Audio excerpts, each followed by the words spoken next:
Damos inicio al debate de esta noche. Hoy vamos a discutir si la democracia de Guatemala está en riesgo, si estamos en peligro de regresar a un pasado autoritario.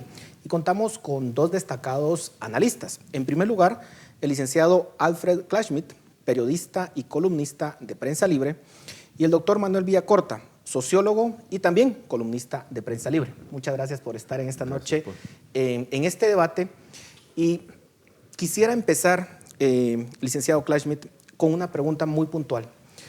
¿Es el intento de sacar a CICIG, incluida la revocatoria de 11 visas a funcionarios de esta institución, junto con un llamado de ciertos sectores de la población que dicen, miren, hay que desobedecer las órdenes de la Corte de Constitucionalidad?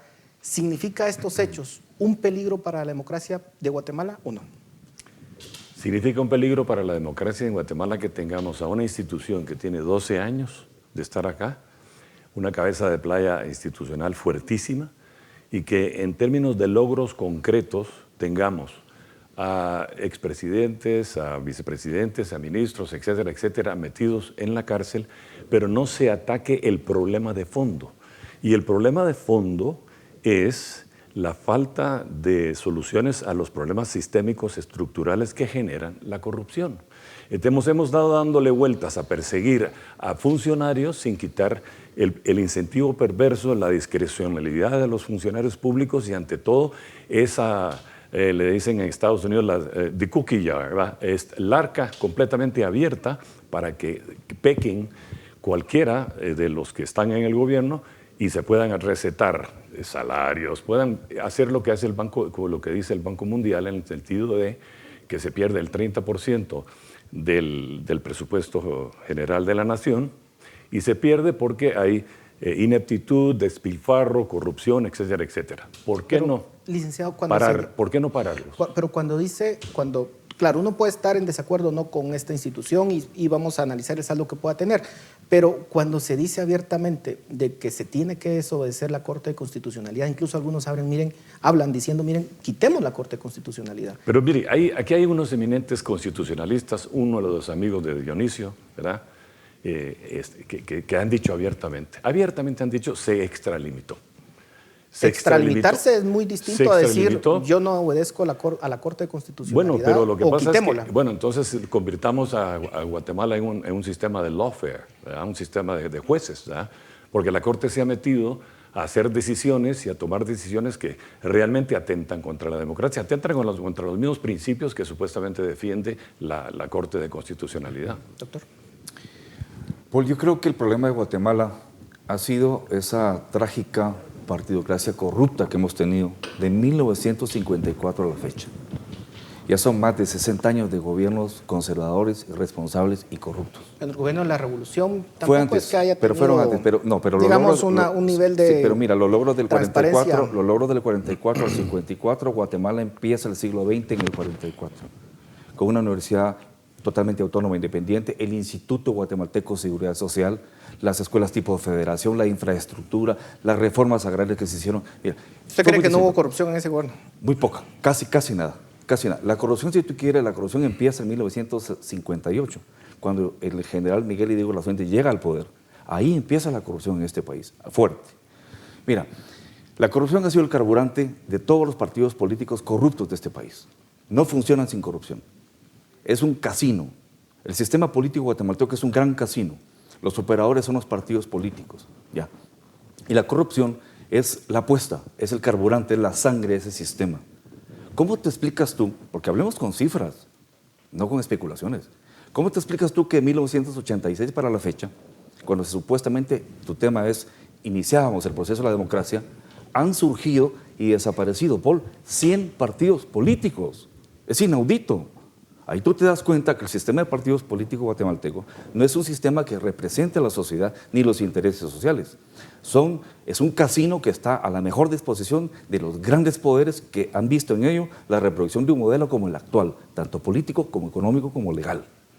¿Tú crees que la economía de Guatemala tiene futuro cuando tenemos importaciones por 18,000 millones de dólares? Apenas exportamos 11,000 millones de dólares, un déficit de 7,000. Es que si no fuera por los El tema es migrantes, inversión. si no No hay fuera por, inversión. mira, si no fuera por los migrantes, con esos 7.000 millones de dólares, estaríamos en un caos tremendo. La corrupción ha sido la sangre de este sistema. CICIG, ¿a qué vino? Aquí quiero referirme brevemente a eso. CICIG vino precisamente a combatir esa corrupción. El problema ha sido que todos han creído que CICIG tiene que gobernar.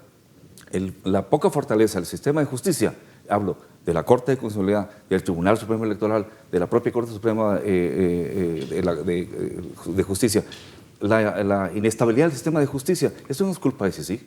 La falta de política pública, porque tenemos un gobierno irresponsable, pícaro y corrupto, inepto, que no tiene política pública, es culpa de CICIG. Queremos que lo resuelva todo CICIG. CICIG lo que hace es investigar. Paul, hablemoslo claro.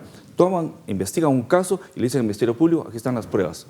Operen, pues. El Ministerio Público se constituye entonces con la persecución penal y la acusación. Voy a interrumpirte porque, pero mira, ¿qué es lo que pasa ahí? La ¿Qué es lo que pasa? persecución política en Guatemala, la persecución contra la corrupción en Guatemala estaba dirigida por CICIG. Eso era la función principal. Y si yo vengo a tu país a perseguir la corrupción, entonces ataquemos el fondo de la corrupción, lo que causa la corrupción. ¿Por qué se meten políticos a la política? Estos que habla mi estimado amigo. Se meten a la política porque hay un incentivo perverso ahí. Elimínese ese incentivo perverso y ya no van a haber políticos que quieran meterse a la política, Pero, porque licenciado, ¿para eso qué era me voy a meter si no me das una pero carretera? es responsabilidad nuestra. ¿Ah? Hacer esos cambios Pero es fíjate que responsabilidad nuestra, no es pero responsabilidad de mira, CICIG. Pero ¿por qué no precisamente- salió eso cuando la CICIG lo dijera? Mira, Alfred, es precisamente donde CICIG está actuando, fíjate, en complemento a tu punto de vista. CICIG dice, el problema congénito del sistema de partidos políticos es el financiamiento ilícito, porque eso es. El político se mete a política porque sabe que en esas elecciones, aunque no gane, se volvió millonario. Y si gana, va a destruir el presupuesto del Estado, la obra geográfica nacional, repartiéndose a los que lo pusieron. Entonces dice, sí, ese financiamiento ilícito es el problema. Ahora, y lo plantea. Pero ese no es el problema. Pero mira lo que está pasando en el Congreso. Ese no La es el clase problema. política corrupta tradicional se cierra y dice no al antejuicio, no que se permita que el financiamiento ilícito, ¿ya? Y una maniobra burda con la ley electoral que la han destruido. Ese es un riesgo para la democracia. Para mí, sí lo está atacando. el Tribunal Supremo Electoral ahorita está en peligro porque en vez de ser supremo, ya no es supremo porque está CICIG metida ahí. ¿CICIG ha cometido errores o no ha cometido errores? CICIG ha cometido graves errores también en Guatemala. No es una absoluta pristinidad de operación la que ha tenido.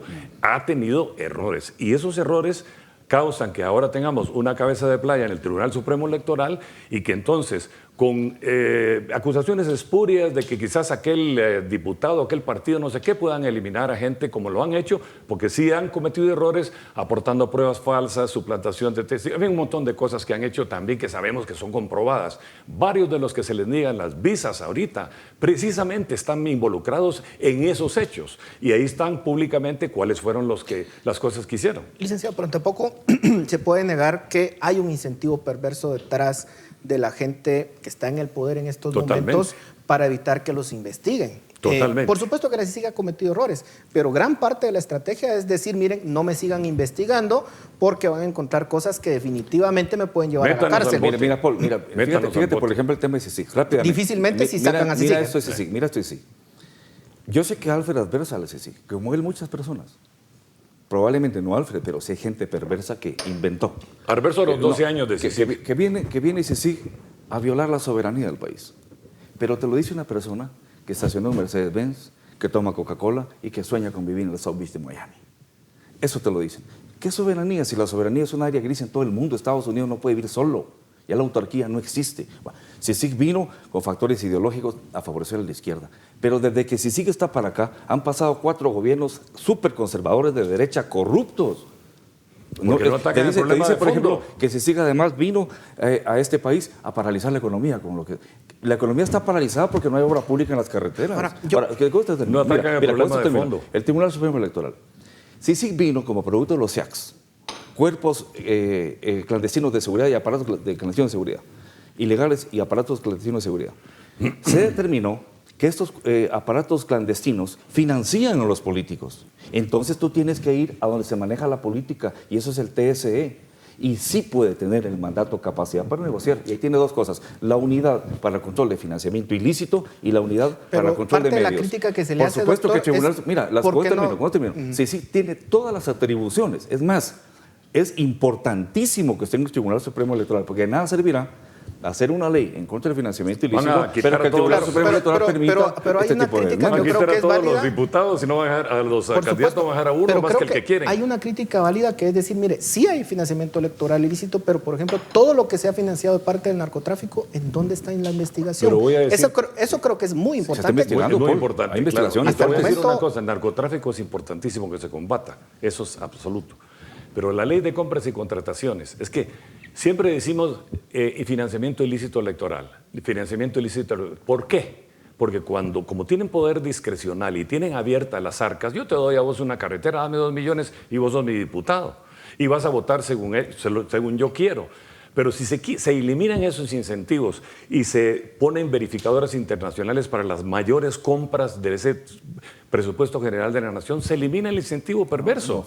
El incentivo perverso es la plata, el dinero. Pero también es fundamental que tengamos un sistema de justicia que realmente sea independiente, por supuesto, que nunca lo hemos tenido. Pero mira, jamás en este país. Ahí está el tema. Cuando Alfred pero dice, con esta ejemplo, Corte de Alfred Constitucionalidad es imposible. Pero mira, Alfred dice que lo que hay que hacer es traer instituciones internacionales fiscalizadoras. Estamos hablando de nuevo, entre comillas, como piensa la mayoría de personas así, que es intromisión internacional. Mira, los guatemaltecos debemos de aceptar ya algo, Paul. En primer lugar, ni la Embajada de Estados Unidos, ni la CICIG van a resolver los grandes problemas del país.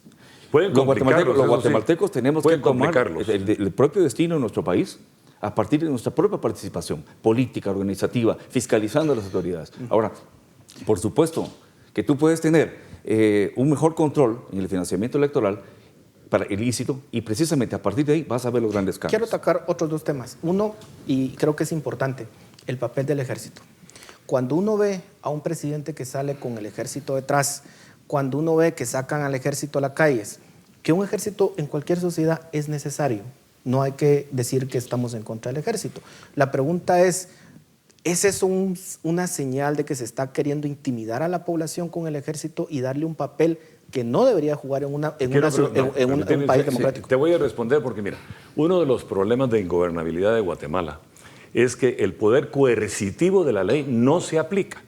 Y porque el poder coercitivo de la ley no se aplica, entonces el crimen paga, porque no hay certeza de castigo. Entonces, de esa manera yo puedo llegar a tu casa, romper tu puerta, entrar, no sé qué, van a llamar a derechos humanos y vamos a dialogar. O puedo entrar a una finca, usurpación agravada. Ah, no, eso no es de usurpación agravada, le han cambiado el título, ahora es pacificación, ocupación pacífica. Ah, entonces pueden agarrar una hidroeléctrica y yo puedo quemar ahí y nada pasa. Pero esa labor es de la Policía Nacional Civil, no del ejército. Pero entonces, ¿cuándo es cuando podemos? Se ha creado un vacío de poder. ¿Cuándo vamos a poder actuar para que el gobierno no se sienta amenazado? Porque ese es el problema, que si el gobierno actúa como actuó en algunos momentos ha actuado, pocas veces ya, lo que hacen es que dicen que es represivo, está reprimiendo a los pobres campesinos que toman carreteras, que toman hidroeléctricas, que toman minas, que te cobran viaje para pasar, etcétera. Pero licenciado, yo estoy de acuerdo en que hay que poner orden en un país. Eso lo hacen en los países desarrollados con procedimientos que respeten los derechos humanos. Eso es natural, el uso de la fuerza. La pregunta es el ejército el que tiene que hacer eso. Tiene que aparecer el presidente con el ejército atrás. ¿No es eso una intimidación? Mira, Paul, yo publiqué mi tesis doctoral bajo Nos queda un minuto. Sí, un libro, Fusil de Racismo y Protesta, la historia política de Guatemala. Y ahí planteo básicamente que la transición a la democracia en Guatemala está en peligro, ya sea por una regresión al autoritarismo, por una sobreexposición que no nos lleva a ningún punto, o una democracia precaria, en el mejor de los casos, ninguna. Tu pregunta concreta, el ejército de Guatemala ha sido politizado, y fue politizado desde 1954, al extremo que llegaron a gobernar este país por autoritarismo y como candidatos a presidentes. Posiblemente mucho antes, y siguen teniendo gran influencia. Pero hay que confiar en que la nueva oficialidad del ejército tiene una visión distinta. Y te contesto concretamente. Fue un abuso, una falta de respeto a la sociedad, tener tanta fuerza de seguridad, incluida los militares, cuando iba a hacer un anuncio tan espurio, tan equivocado como el que hizo Morales. 30 segundos de conclusión. La Constitución de Guatemala dice seguridad exterior e interior. Ahí me quedo, porque si la Constitución lo dice, seguridad exterior e interior, cuando están en peligro la seguridad interior, el ejército puede actuar. Bueno, lo cierto es que el tiempo aquí queda demasiado corto. Creo que hubiera Buenas sido preguntas, interesante poder hablar un poco sobre las propuestas, pero en todo caso, lo que tenemos que estar seguros en Guatemala es que la democracia, por diversas razones, se encuentra en peligro. Por diversas razones. Y la tenemos todos que defender, la tenemos que proteger y sobre todo comprender que solamente en una democracia republicana, liberal, podemos vivir en armonía, en paz y de forma civilizada. Muchas gracias por su aporte. A ustedes muchas gracias por su atención. Esto fue el debate de Razón de Estado.